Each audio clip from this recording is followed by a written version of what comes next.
I lived in Peoria in the early 80s, and the guy I was dating, his brother lived up in Minneapolis, and every week he would send us a cassette tape in the mail.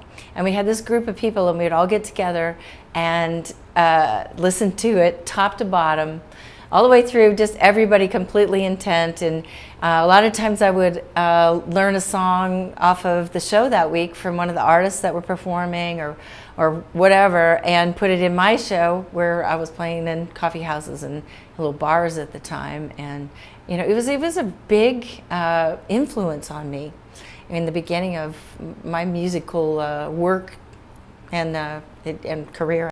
First time I was on the show, I think it was the doing of Chet Atkins, who was a good friend of mine, and you know, it was a pretty big deal for me. I was a super groupie, and I remember the first time that I sat down with Garrison and actually divulged that secret to him of what a groupie I was. I think I kind of scared him.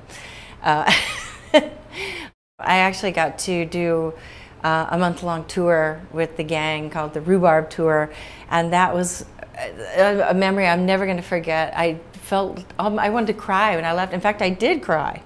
I was so emotional because it felt like we had been at camp together for that whole month while we were doing all those shows together, and I felt so close to the whole gang and the crew. And you know, this is a great group of people that there's no divas, there's nobody who you know, can't pull their own weight. People would always help each other out, and it really just was a really warm experience for me.